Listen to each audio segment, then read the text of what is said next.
I seen that you were signed to Death Row, but as an actor. Is that accurate? Yeah. Death Row Films. Okay, how did that come together? Me and Pac, when Pac first came about, Dre was in the makings. Him and Philip Atwell back then.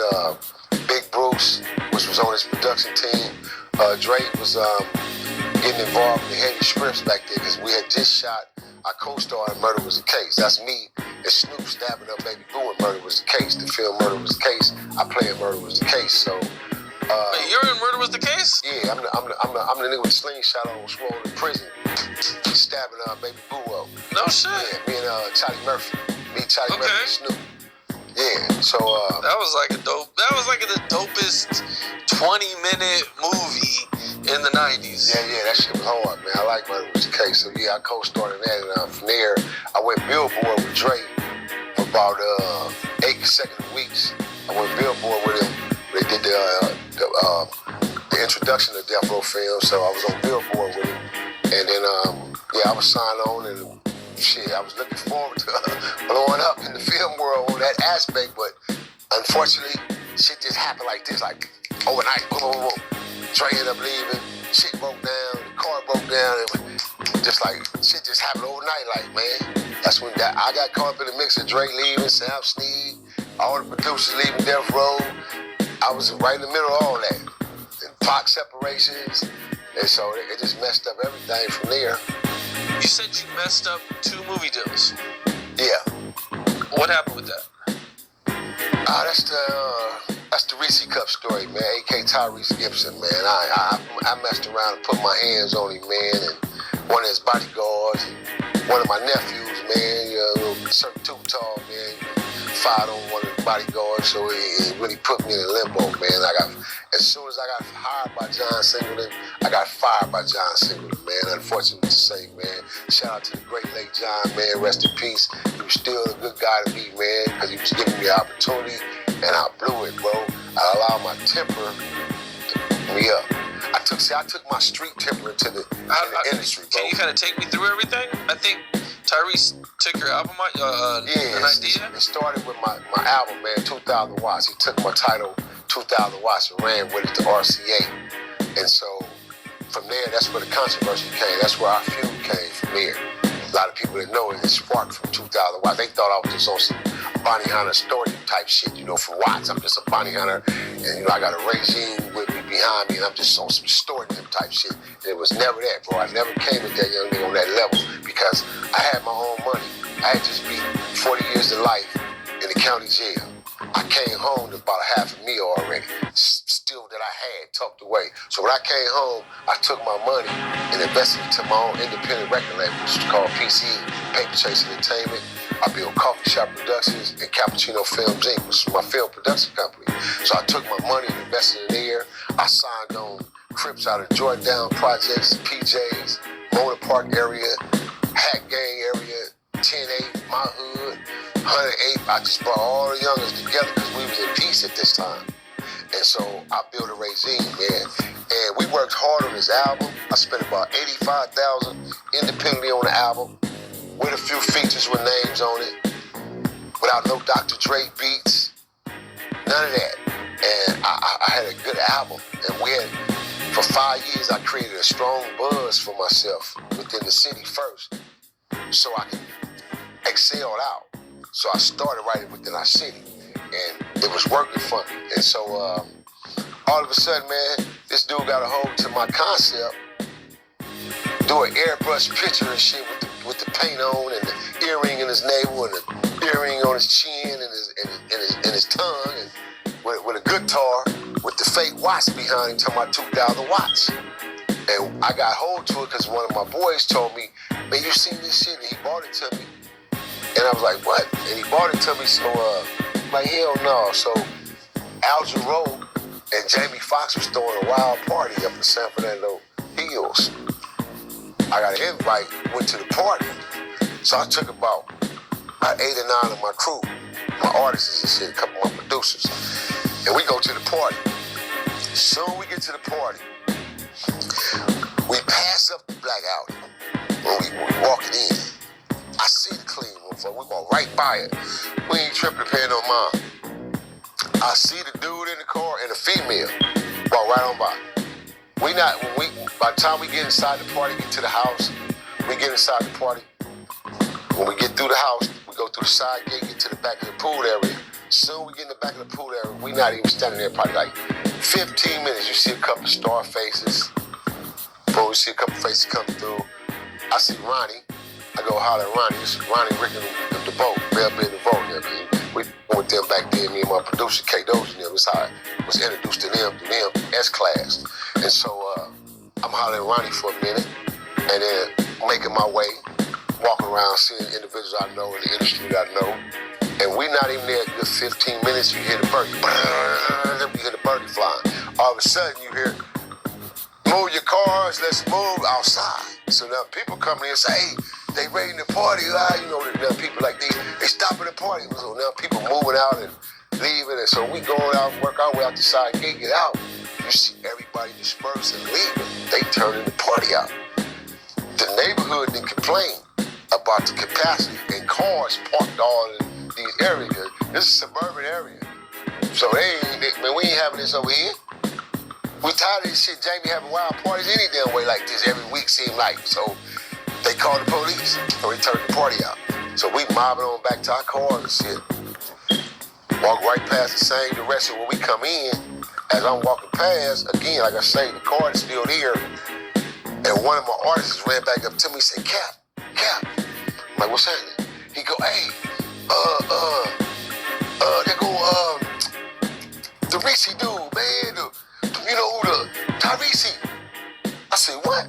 And when he said Tyrese, I snapped and said, what? And I spit. And he said, right there in the car. And he pointed to the black Audi. I said, wait, this what? I spent on him. Bam, so when I spent, my whole crew spent with me. So now I'm belling. Now I got my angry face on, I'm mad, I'm like, tell me I get a chance to catch this little. Oh, it's on. So I walk up to the car. As soon as I get into the car, I beat on the bin. Boom, boom, boom, hit the window. The broad in the car with it, they talking. So when I hit the window, he just looked at me for a minute like he hesitated, like, and I hit the window. Boom, boom. So he rolled it down. What's going on, OG? I said, bro, what's happening? What's up? He looked at me. I said, what's up? So I stuck my head in the window like, I said, what's up, nigga? I said, you know me? He go, no, OG, what's going on? I said, no, you don't know me, do you? I said, well, you finna know me, and you need to know me, homeboy. I said, I'm BJ, homie, A.K. Nino Cappuccino. I run Cappuccino Films and Paper Chase Entertainment, that's my label. I said, hey, nigga, you got something that belong to me. He go, what are you talking about, OG? The broad hops out the car. Now, at this time, a couple of my boys go around on this end to this side as she getting out. They going around the car. So he looking, he panicking like we surrounding the car. But my head is stuck in the window. He can't start the car up, no nothing, do nothing, because I'm already in the car. I already got it. So if I really wanted to beat on him anything, he can't do nothing. I got it. I'm inside the car like this on him. I talk to him. So I raise back out the car. I said, check this out, who your manager, buddy? Who represents you? Who your manager? He said, well, I said, hey, look, here. Give me your number. Take my number down. Give me a real number. So I gave him my number. Boom. I left. Not even 35, 40 minutes later, as I'm leaving, going back in our section, I get a call. It's Greg Sparks. It's the homie GP. Greg Sparks is his manager from the Rolling 60s. Well, he from that area. He's not a gang member, but he grew up in that area, so association. But Greg Sparks was known, a hustler, good dude from that side. He was managing the kid at that time. We don't know one another. We know of one another, personally. So that came to bring about us meeting. So when we met, we ended up hosting a meeting. Greg held the meeting at M&M's on Crenshaw. So I had a couple of my soldiers roll with me. We moved in, checked out the situations. I planted certain situations in certain areas because I knew he was going to do the same damn thing because he didn't know how I was coming. He didn't know if I was coming with an attitude. I was coming with a host of bounty hunters with me. He didn't know none of that. So when I got there, it was just like I peeped it. He had a cat tucked away in Louisiana chicken area. He had a cat in the car, feel me? And he had two dudes in the restaurant with him. So I come in, sit down at the table, we Greek shook hands, sit down at the table with him. I had one of my guys with me. We sit down, we order food. We literally sit there, we eating. And as we talking, he tell me something. He said, so yeah, man, he said, I see the album, I see you doing the album, man, I see your album, man. He said, how's the album doing? I said, I ain't released it yet though, Greg, man, cause this shit popped up, bro, and it's gonna put a stunt on my release date. We was looking at a release date for this quarter coming up. And then Dre just dropped the Chronic, so what I did was I pushed the album back, cause I said, ain't no way we gonna sell units right now with Dr. Dre dropping the album. It ain't gonna happen.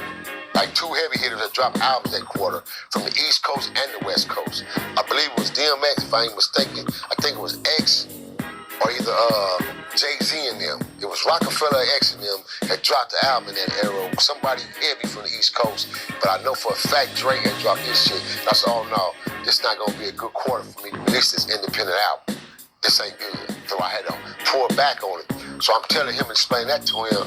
And basically what we came up with at that meeting, me and GP, we left out of that meeting cool, shook hands as businessmen, and we came to the agreement that we would use the 2,000 watts concept for both parties. I agreed to allow him to use the concept for an R&B album, with the exception that he do 2 feature songs on my album, and we do a feature on his album, vice versa.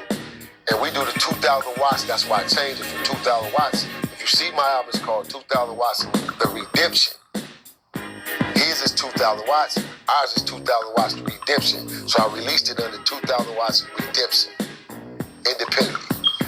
But I cost RCA $1.5 million in promotions because now what happened was he reneged on the agreement. So I had to shut his ass down. When he got released the album, I shut him down. Streets, everything. He couldn't go to no record store, do no signings. Shit, I was on his head. Everywhere he went in the city, I was on his head. And if I wasn't able to get to him, I was sending niggas to him. Simple. Because I wasn't playing about my business, and I worked hard on that shit for me to be fresh in the game, in the business, and for somebody to come take a good concept from me like that. So when we left the meeting, for M&M's, like I said, we was in agreement. Everything was cool, but it didn't happen. Everything kept being prolonged. So what GP did was, he called me one day, because now a month didn't elapse. So he called me, he said, where you at? I said, shit, I'm around, what's up? He said, where? I told him, I said, where I need to be. He said, meet me in the Merc, man. He said, I'm finna take you to John, man. We going to Columbia. I said, John Singleton? I said, shit, I'm on my way. I'm on my way. So I shot over to the west side. Linked up with him, jumped in his car with him. Me and GP rolled out. We hit Leimert Park. I didn't know John Singleton's production company was actually built and planted right in the hood of South Central of Crenshaw District at Leimert Park. I didn't know that. A lot of people don't even know that. They think John Singleton in the hills. They think he was in Beverly Hills. John shit was right there at Leimert Park. Yeah. Whole production company, right sitting smack dead in Leimert Park, next to this. I'm trying to remember the name of the club. Sits on the left-hand side from it, but his production company sits right there. So I went there, met JP. We went there. From there, we had to go to Columbia. So as we going to Columbia to do the meeting with John Singleton, GP hollered at Jermaine Dupri. So now we roll and we drive, boom. John calls in as we hit the 10 freeway. We passing the 10, we just passed Munzer 405, going into that area, that direction to get to Columbia, the Santa Monica area. As we rolling, John calls in to GP, and John tells GP he gotta take another important meeting. He don't want to prolong this meeting. He said, where your guy? Is your guy with you or he meeting with you? He said, no, he right here. He introduced us over the speaker. GP pulled off the freeway because now we got a veer and V-turn because he telling us he going to another meet. So GP by this time exiting off the freeway. So as he exiting off the freeway and he doing the introduction over the speaker, John Singleton speak to me. I speak to him and tell him, man, it's a pleasure to meet you, Mr. Singleton, man. You know, you're a legend in the game to me, man, with this film world. I'm a student in the game right now, still learning, man. I say, I feel like, you know, my acting is impeccable. I said, I know I'm ready for the screen, man. I'm ready to work with you. He said, yeah. Greg told me, you know, you was into the film, man, and you want to do your thing. He said, how's your chops? I said, oh shit. He said, yeah, I can hear your voice. I like your baritone in your voice. I can hear your voice, right? So he said, you got 2 minutes. Give me a 2-minute monologue. As soon as he said that, then an average motherfucker would have froze, like, oh shit, what do you mean? But if had not studied, if had not coming from the streets and then putting myself through schools and being in academies, different academies and going through schools, so I knew my shit. So when he used those terms and those words, I knew what it meant. So when he said, you got 2 minutes, give me a 2-minute monologue, I jumped straight into South Central OG Bobby Johnson character on his ass. Licked him. That's how I booked my role. I did an audition riding in the car with GP Greg Sparks to John Signey. True story, true facts.